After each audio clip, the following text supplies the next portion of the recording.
beings strive to acquire objects which satisfy their desires and avoid those objects which displease them.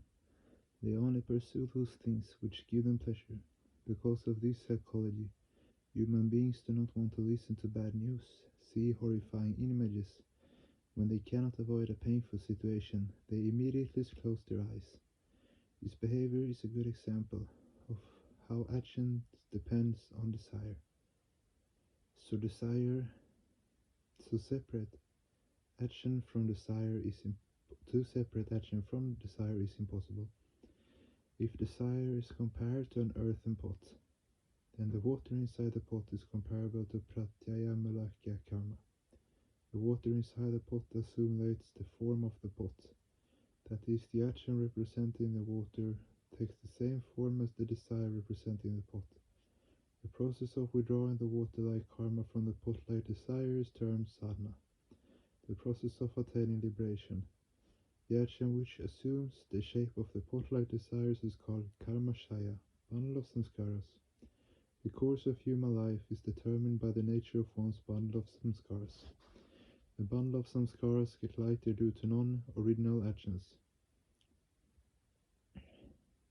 After death, this bundle loses its connection with the sensory organs, motor organs, pranendriya and mind. It becomes compact after imbibing a new set of samskaras of pain and pleasure.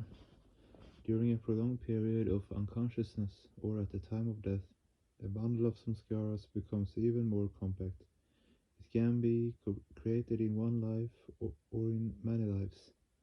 Disease, grief and other deep sorrows are merely the reaction of self-created samskaras. After reaping such tremendous reactions as a result of the temporary disconnection of the sensory organs, motor organs, pranendriya and mind, a new bundle of samskaras is created, which brings tremendous change to the fortunes of human beings. According to one's desires, original or non-original actions produce pleasurable or painful experiences, or both, or neither. Pleasure occurs when one's actional vibrations create a congenial sensation which relaxes the nerve fibers, and pain occurs when one's actional vibrations create tension in the nerve fibers. By nature, human beings long for pleasure and not pain. The action which creates a pleasurable sensation in the mind is called shukla karma, white action, and the vibration which creates a painful sensation is called krishna karma, black action. The action which creates both pleasure and painful experiences is called shukla krishna karma, black and white action. The action which creates neither pleasurable nor painful experiences is called ashukla krishna karma, neither black nor white. Worldly actions are either shukla krishna or shukla krishna. Only an action or reaction related to samadhi, that is, spiritual sadhana, can be called ashukla krishna. For spiritual actions take one beyond the state of pleasure and pain. When the actional vibrations become embedded in the domain of desire, that is called samskara. Reaction in potentiality. The samskara is destroyed by those actional vibrations which are equally powerful and opposite to the original actional vibrations. Every living being which has a physical body has a mind. The Atman or soul is the reflecting plate of the mind. As long as the existential feeling of human beings is reflected on the Atman, human beings are considered alive. Avidehi mana, bodiless mind, cannot function at all because existential feeling does not exist in its mind. The Videhi mind only has a bundle of samskaras which rests on a spiritual base. This is why the Videhi Atman does not act as the witness to the functions or existential feeling of the bodiless mind. It remains only as the witness of its bundle of samskaras. Thus it is proper to call the Atman Pratyak Shetana, cognitive counterpart. Pratipam Viparitam Anshati Vijanati Iti Pratyak. As a rule, the bundles of samskaras that is continually formed until the moment of one's death in this life is exhausted through samskara malaki karma, non-original actions. In one's next life, generally, the bundle of samskaras does not fully ripen during a person's life unless there is a disconnection of the sensory organs, motor organs, pranendriya and mind. Thus, the actions performed in one life are not experienced as reactions in the same life. Generally, reactions start expressing themselves at the end of an actional flow. The moment a football loses its power to rise up in the air, it starts falling down to earth. Similarly, the actional flow loses its momentum when it comes in contact with the vacanamrtam, the pot of desires, and from that moment takes the form of reactions. Because of this, one is unable to discern the actions of a previous life, which causes the reactions in the present life. Ordinarily, one's accumulated reactive momenta ripen at the time of death, as the result of the dissociation of the sensory organs, motor organs, pranendriya and mind. These reactive momenta then take the form of reactions in the next life. Human beings fail to realize that it is quite natural for the reactions of past actions to be expressed in this life. Since they cannot see the original actions, they blame God for their fate. Some people who spend their whole lives engaged in virtuous deeds suffer tremendously as a result of previous original actions. For the same reason, some people who perform wicked actions in a past life enjoy abundant pleasure in this life.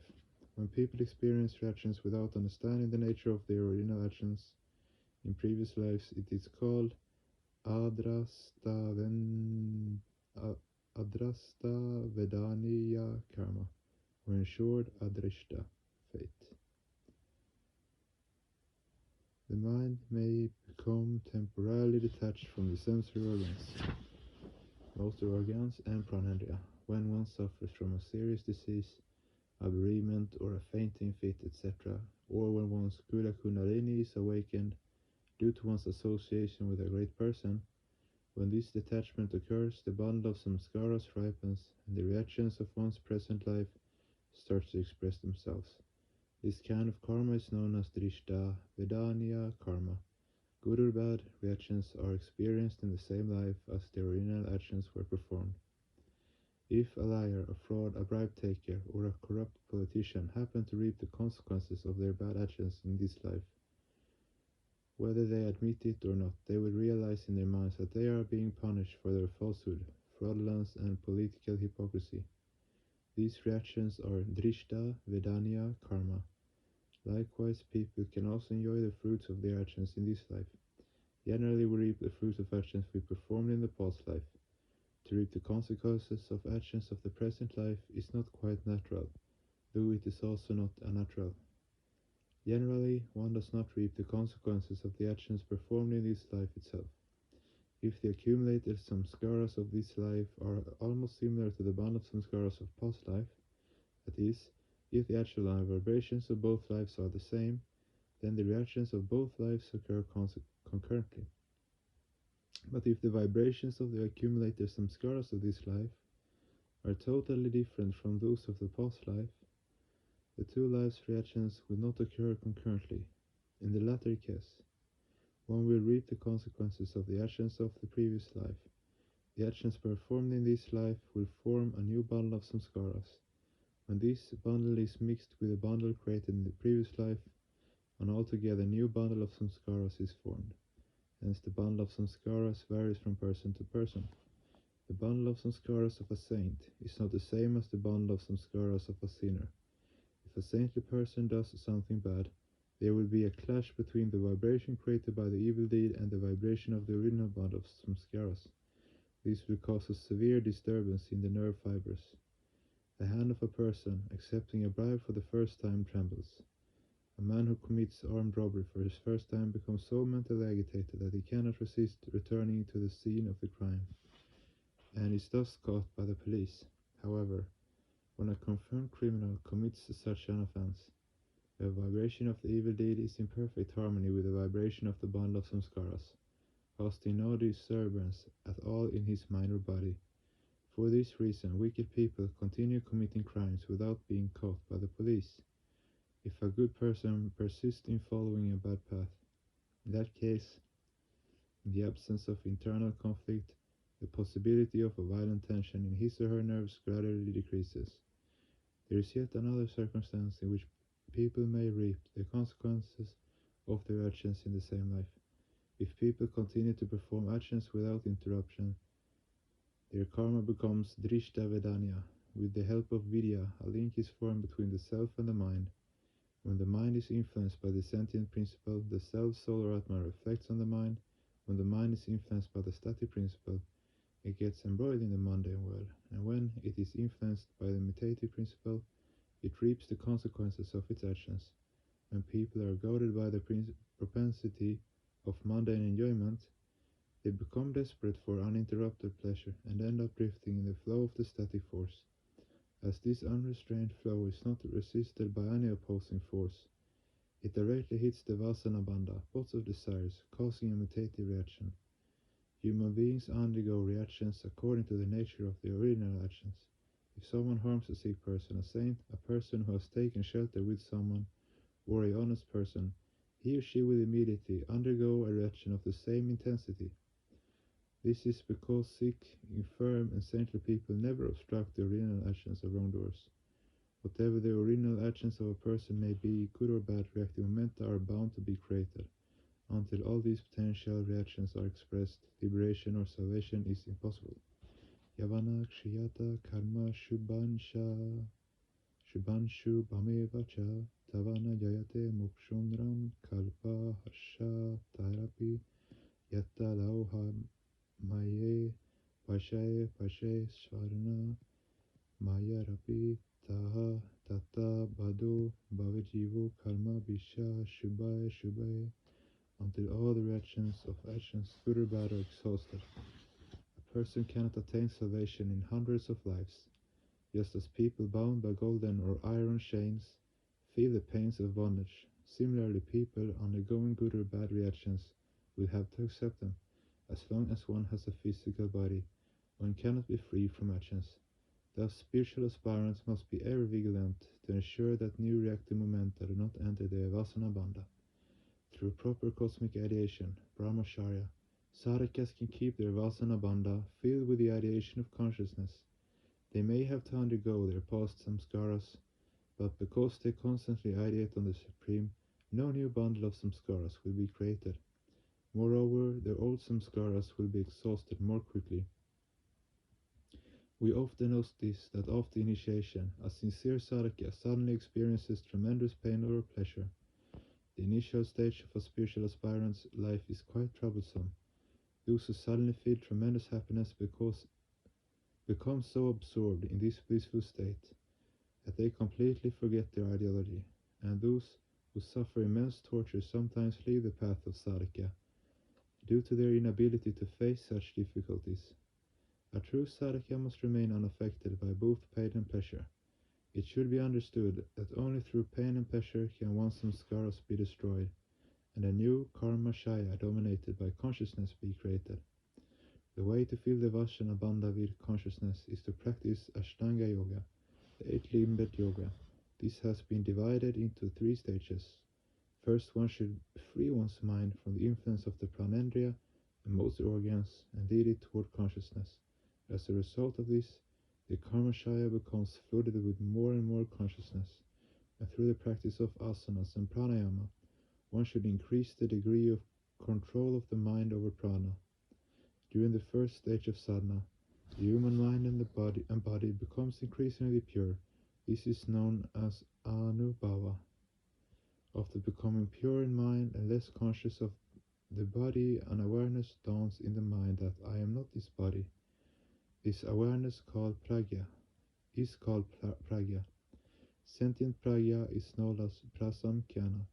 The effort to make pragya sentient is the second stage of sadhana. In this stage, when the karma shaya is filled with consciousness, the possibility for spiritual aspirants' rebirth is destroyed for good. Burnt seeds never sprout. However, even though it is burnt, the seed still exists. Even though karma shaya is filled with consciousness, The Vasana Bandha has to be offered at the feet of Paramapurusha. Complete surrender is indispensable. The only way to merge the Vasana Bandha into consciousness is to ideate on Paramapurusha and forget everything else. To think of plurality is to stumble towards crudity, whereas to ideate on the Supreme One is to march towards consciousness. This ideation on the Supreme Entity is called Purusha Kyati, ensconcement in the Supreme Cognitive Faculty. This results in one's individual identity, one's Vasana Bandha, merging in Paramapurusha. One will become one, all one's actions and reactions with merge in Paramapurusha. Paramapurusha is the supreme shelter. Tamahu Paramagati. Shravani Purnima 1959, DMC Bhagalpur.